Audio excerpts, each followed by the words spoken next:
Gente, bom dia, bem-vindos ao nosso Dose Diária de hoje, como vocês estão? Tudo bem? Estou aqui de volta à minha casinha aqui, com meus livros e minha coisa, aqui em casa. Bom, hoje eu queria voltar um pouco à ideia do narcisismo, porque eu levantei esse vídeo lá, o Síndrome de Narciso, e aí muitas perguntas apareceram no direct, muitas pessoas falando, mas peraí, então eu sou isso, então eu sou aquilo, então eu sou aquilo outro, como é isso, como é aquilo outro? Deixa eu entender, como se fossem respostas assim, em preto e branco, né? E aí eu fico falando, pera, calma, vamos voltar atrás para tentar elaborar melhor as coisas, para não ficar tão confuso assim, porque aí na minha vontade de esclarecer as coisas, eu acabo confundindo mais as coisas para mim e para os outros, porque as coisas não são assim, né? As coisas não são preto e branco. Então, hoje eu resolvi tentar voltar algumas coisas, voltar algumas perguntas que apareceram no próprio vídeo lá, como por exemplo a pergunta da Sara, que é qual a diferença entre ser narcisista e ser egoísta. E aí essa é uma pergunta, né? Que, enfim, aí depois tem a pergunta do Breno.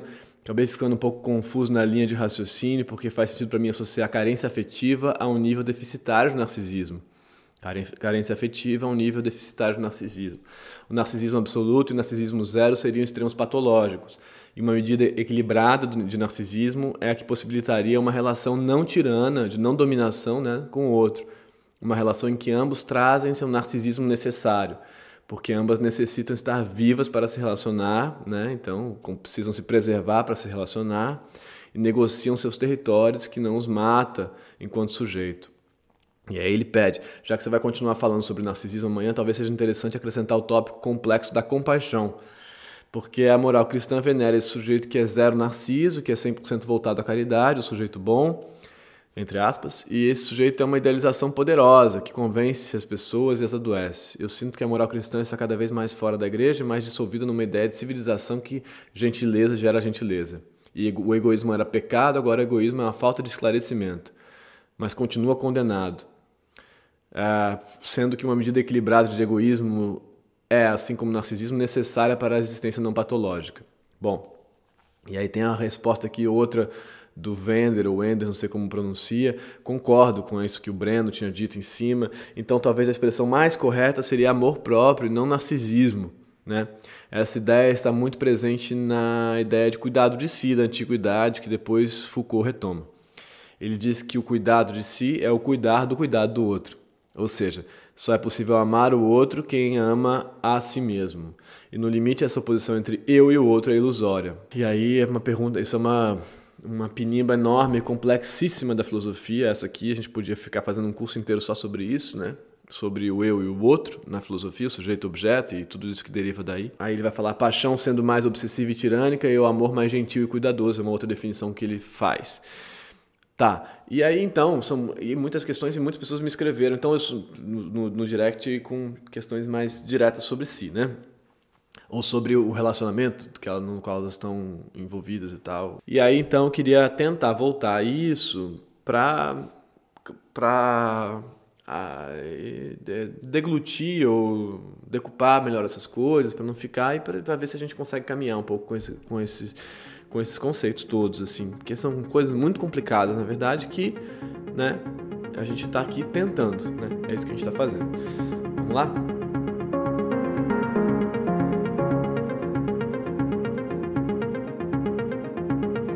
Bom, a primeira coisa importante disso tudo é que eu estou usando Freud pra caramba, mas eu estou usando Freud primeiro que eu gosto do Freud, né, óbvio, me divirto, gosto de ler, então é legal ler e voltar, e ler as questões e voltar. Mas eu estou usando o Freud porque ele está me servindo, né? Ele está me servindo para... Quando isso aqui virou uma coisa muito intensa para mim, né? Eu recebo muitas questões, muitos relatos e eu fico pensando, cara, como é que eu abordo isso, né? E o Freud me dá um certo... pode ir por aqui e tal, mas... e eu poderia usar outras coisas de psicanálise, mas como o Freud tem um campo meio inaugural, assim, ele está inventando esses conceitos, parece melhor voltar a ele porque ele pode ser partilhado de maneira mais fácil, assim, mais razoável. Então, porque se eu fosse usar uma coisa do Lacan, me parece mais complicado para mim, para eu conseguir elaborar aqui uma série de conceitos em cima de conceitos, e aí vira uma coisa que fala só sobre si mesma, na minha opinião. O Freud me parece mais partilhável, assim. Então, por isso que eu tenho voltado a ele. Mas eu estou usando esses conceitos de um jeito um pouco irresponsável, é óbvio, né? Isso aqui é um vídeo de YouTube, não dá pra gente realmente desenvolver as coisas de verdade, não dá. É, não dá mesmo. Então eu vou tentando e vou errando, né? Vou errando, vou simplificando, necessariamente vou simplificando, vou fazendo umas apropriações meio grosseiras da história inteira. Bom, mas então, e quando eu uso os conceitos, eu uso na medida em que eles podem servir, entendeu? Eu falar, esse conceito aqui pode servir para mim, não é porque é o conceito tal, e que eu acho que é assim, e que eu... Então, isso é importante de perceber. Quando eu estou falando do narcisismo primário, dessa ideia de narcisismo que está lá no Freud, é como ele está pensando isso lá, assim, naquele momento lá. Não quer dizer que isso seja assim. Tem apreensões muito distintas sobre o que é o narcisismo, eu acho, ao longo dessa história aí da psicologia, da psiquiatria, disso tudo. Então, essa diferenciação, por exemplo, entre o que é narcisismo e o que são traços narcísicos, é uma diferenciação que eu acho que me parece razoável, mas que não estava falando sobre isso. Ou a diferenciação entre narcisismo e amor próprio, ou, enfim... tudo bem, também pode ser feito, eu acho. São conceitos que a gente vai utilizando e reutilizando, eles vão andando, os conceitos vão andando em função de quem fala para quê, né? Para quê, para quem. Então, os conceitos vão sendo reapropriados. E eu estava usando esse conceito do Freud, do narcisismo, no sentido de que é um estágio do nosso desenvolvimento. Todos passamos pelo narcisismo, todos nós. Na opinião dele, tá? Mas aqui é uma aqui, com a qual eu corroboro dessa opinião. Acho que faz sentido. Então, a gente, enquanto bebê, está voltado para si e aos poucos vai se abrindo para o mundo enquanto vai descobrindo os objetos do mundo, as coisas externas a gente, e vai se percebendo como gente, como coisa. Então, você se percebe. Então, nesse sentido, a psicanálise pensa uma coisa que eu acho muito interessante e que enfrenta de um jeito muito legal esse problema da filosofia, do sujeito-objeto, da separação entre você e tal, que com as ideias de dentro e fora, de si mesmo e outro, e alteridade e tal. E a ideia de que você vai realmente surgir como subjetividade na relação, na percepção e na criação desses outros, né? Muito legal esse conceito. Eu acho que essa conceituação em si já valeria uma coisa para psicanálise, assim, tipo, pô, parabéns, assim, uma coisa que para a filosofia é muito difícil de enfrentar, que a gente dá muitas voltas na intersubjetividade, na fenomenologia, na tentativa de aprender o outro, não, como é que faz, que eu acho, pô, que tem coisa muito interessante na filosofia também, óbvio, mas essa ideia da psicanálise, desse surgimento do eu em relação ao outro, né, me interessa muito, assim, me interessa muito mesmo.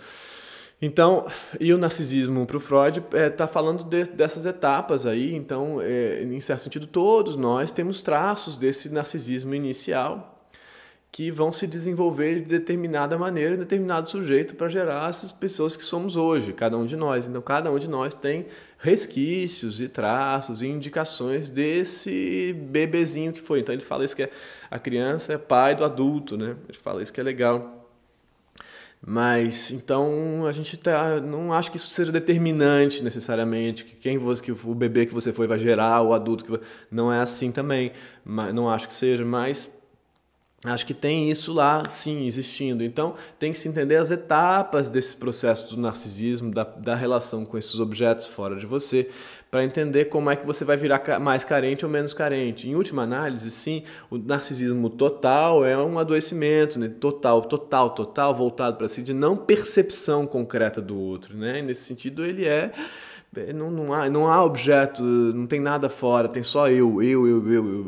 Isso é um pouco diferente do narcisista, do narcisismo, que percebe o objeto fora, mas que só ama o objeto na medida em que o objeto o ama. Então, o objeto fora existe para mim, ele existe para que eu tenha prazer, né? Ele existe para reconhecer a minha existência. Isso vai depender de cada um, como é que é. Mas, em alguma medida, isso passa por todos nós. A gente passa por esses campos, né? Então, nesse sentido, a carência afetiva, como o Breno coloca aqui, é um tipo de elaboração desse narcisismo, né? Que é um processo que a gente tem que enfrentar, que a gente enfrenta ao longo da vida, de se formar sujeito, se formar pessoa, sei lá, como a gente quiser chamar. De ir se processando, que é um processo que a criança passa por ele, você vê acontecendo. Para a criança, no início, só existe ela é o centro de tudo e tal, e aí ela vai aceitando a existência de regras, de leis, de limites, dos outros mesmo, de que ela vai tendo que aceitar, e é duro, ela vai ter que aceitar que ela não é o centro do universo, ela só tem a impressão de ser o centro do universo. E quando você tem um filho, assim, é muito incrível de ver isso acontecendo. E aí eu usei essa ideia de por que eles aceitam isso, né? Por que eles topam isso? Eles topam isso, e o Freud usa esse conceito, eu acho que faz sentido, por um medo da perda do amor. O medo da perda do amor, mais do que o castigo que você coloca as leis, é o medo, é o pavor de perder o amor, né? Então, você não pode, como aquelas figuras são as figuras que te sustentam afetivamente, em todos os sentidos, quando eles te põem limite, brigam com você, estão bravos com você, você tem a ameaça de perder esse amor. E aí você não quer perder esse amor, porque aquele amor é tudo para você. Então, você aceita os limites, assim. Então, isso é uma outra etapa desse narcisismo.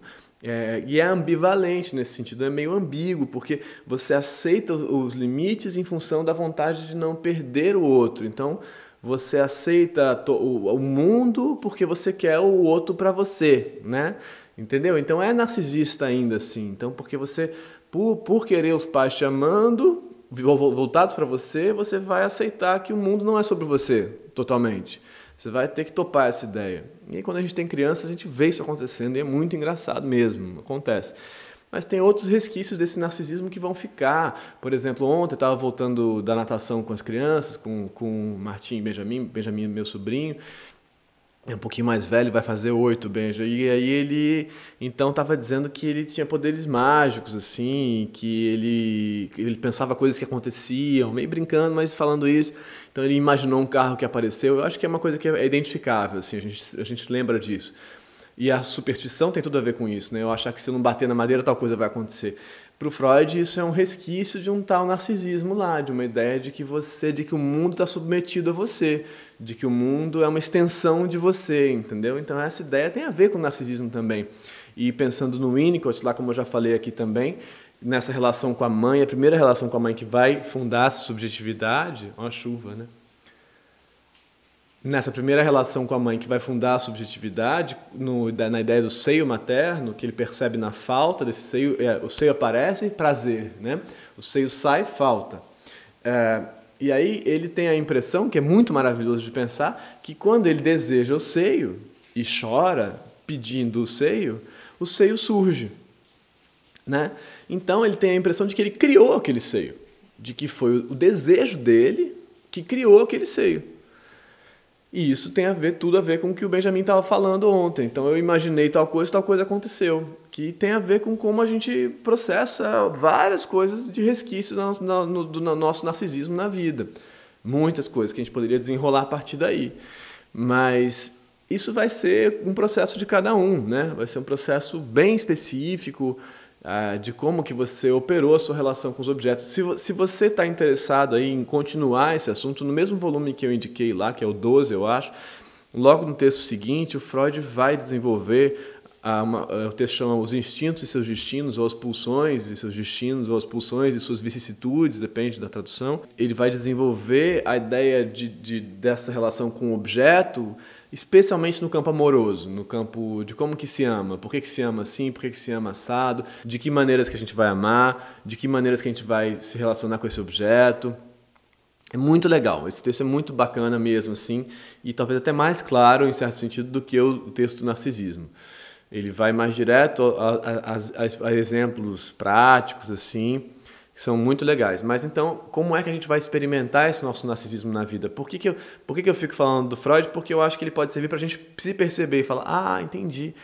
Ao contrário de uma ideia que pode estar na psicanálise, assim, de que a psicanálise é para os iniciados lá, eu acho que não. Acho que todo mundo pode ler esse troço e conversar e tentando entender. Porque ajuda a gente. A mim me ajuda. Ler as coisas e pensar as coisas me ajuda a pensar sobre mim. Então, enfim, seguimos.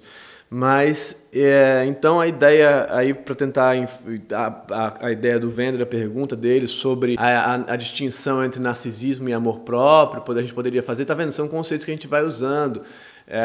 Poderia fazer, o Freud usa uma ideia lá de auto-amor, que é traduzido assim, o sentimento de si, percepção de si, sentimento de si, que poderia ser uma medida disso, é sempre razoável, mas então quando eu falo de narcisismo, eu estou me referindo a esse processo original, antigo nosso, que se desenvolve no sentimento de si, tal, que a gente poderia falar que a gente guarda isso num campo do saudável, que é necessário para não adoecer, para não se entregar totalmente e morrer nas mãos do outro, né, de qualquer outro.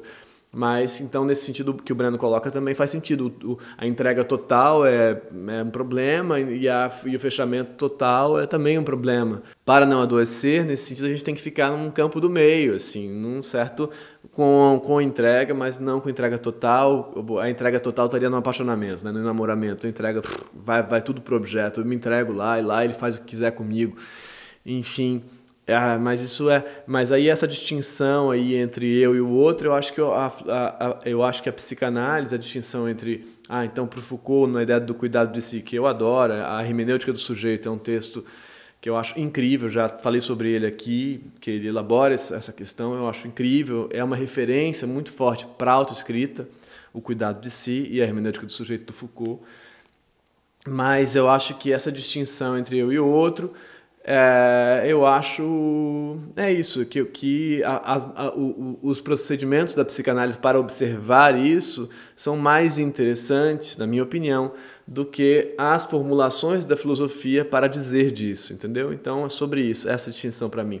A filosofia às vezes fica muito pensando sobre o que pensa, né? Sobre o que ela acha, suas hipóteses dela. Foucault menos, Foucault lida com coisas que ele vai observar historiograficamente, mas tudo bem, por isso que eu gosto tanto do Foucault também.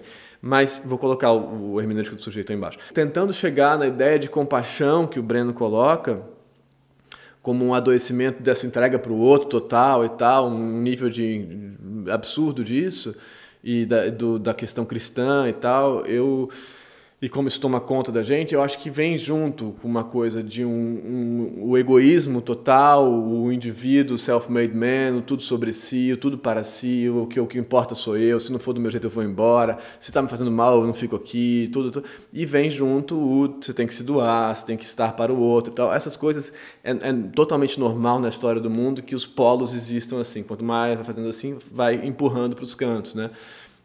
Então eu acho que, em certo sentido, a total doação não é boa, não é bacana, mas o total fechamento narcísico também não é bacana. Não é à toa que a gente fala tanto de empatia hoje em dia, você tem que ter empatia, que eu acho que, em certo sentido, é um discurso para tentar lidar com o sintoma que está existindo, da gente estar voltado para si, da gente passar por cima das pessoas na rua e nem perceber que isso está acontecendo, sabe?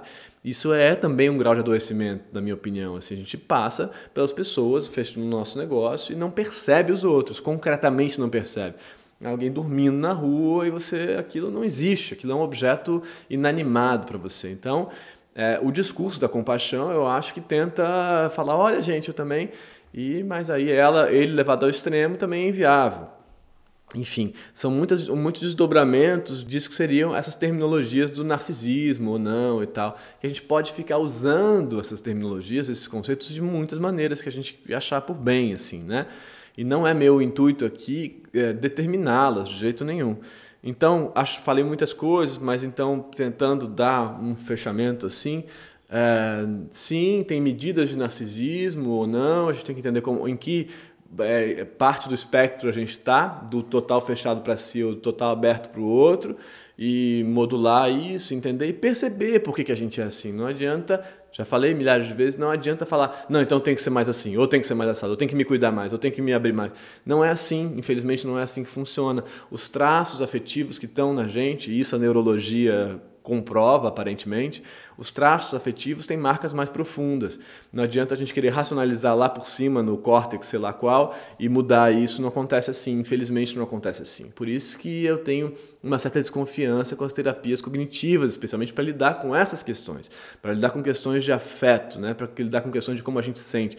Não é assim que a gente resolve isso. A gente tem que ir processando e ir reencontrando esses nossos afetos e reexperimentando eles para criar novas impressões de afeto, para criar novas experiências de afeto. Bom, e entendendo como a gente funciona. Mas, e aí o eu e o outro, essa questão do Wender que eu acho que é muito interessante, mas eu acho que a hipótese da psicanálise, para mim, nesse momento, me parece bastante interessante, de que a gente se funda no outro, realmente, concretamente falando, e que a gente passa a perceber o fora e o dentro ao mesmo tempo, e o fora e o dentro, nesse sentido, sujeito e objeto, né? E é uma questão super complicada também, tá? Desse texto específico do Freud, ele trata disso, o instinto e seus destinos, da percepção do externo e do interno, né? Que é muito interessante, essa distinção entre o externo e o interno, o dentro e o fora. E aí segue para a questão do narcisismo ou amor próprio, que a gente então pode falar que, poderia dizer então que o amor próprio é uma versão saudável atual do narcisismo original da infância, poderia. E a distinção entre egoísmo e narcisismo que a Sarah coloca, eu acho que são terminologias, né? Se a gente fala do narcisismo primário, o egoísta é um sujeito que elaborou mal esse narcisismo, que se adaptou pouco ao outro, né? A existência do outro, o profundamente egoísta. E aí é ruim, né? A gente tem algum grau de egoísmo na gente. Se a gente não tem nenhum grau de egoísmo, de a gente estar totalmente doado ao outro, a gente vai se dar muito mal também na vida, né? Vai se dar muito mal em todos os sentidos o tempo inteiro. Então, essas distinções, eu acho que importa menos saber o que é narcisismo, o que é egoísmo. Resumindo, importa menos saber o que é narcisismo, o que é egoísmo, e importa mais se perceber e entender como é que você experimenta o que você experimenta de uma maneira mais saudável. Mais saudável no sentido de se enfiar menos em sofrimentos que você não tem nem percepção de onde vieram, né? De repetições e coisas e tal. Então, mas os termos servem para a gente pensar, não para a gente ficar pensando sobre os termos. Os conceitos servem para ajudar o pensamento, para ajudar a experiência de si, e não o pensamento tem que servir aos conceitos, entendeu? Isso é a minha opinião. Por isso me opinimo um pouco com a filosofia quando ela se concentra em ficar pensando sobre os conceitos. Os conceitos servem para a gente, né? Eu acho. Então, isso é como eu penso. Minha opinião, tá? E digam o que vocês acham. Espero ter amainado um pouco a confusão que eu mesmo tinha criado. Gente, muito obrigado. Se inscrevam no canal, curtam esse vídeo, compartilhem esse vídeo, comentem o vídeo, comentem, o mais importante da história, eu sempre falo, comentem aí embaixo, leiam os comentários, façam a conversa andar e sair da minha opinião só. E se quiserem me mandar perguntas, mandem aqui pelos comentários ou pelo direct do Instagram, que aí só eu leio. Às vezes eu não consigo ler, mas eu tento ler, eu faço um esforço para ler. E amanhã a gente volta com mais uma questão, mais uma elaboração, mais uma impressão, mais alguma coisa.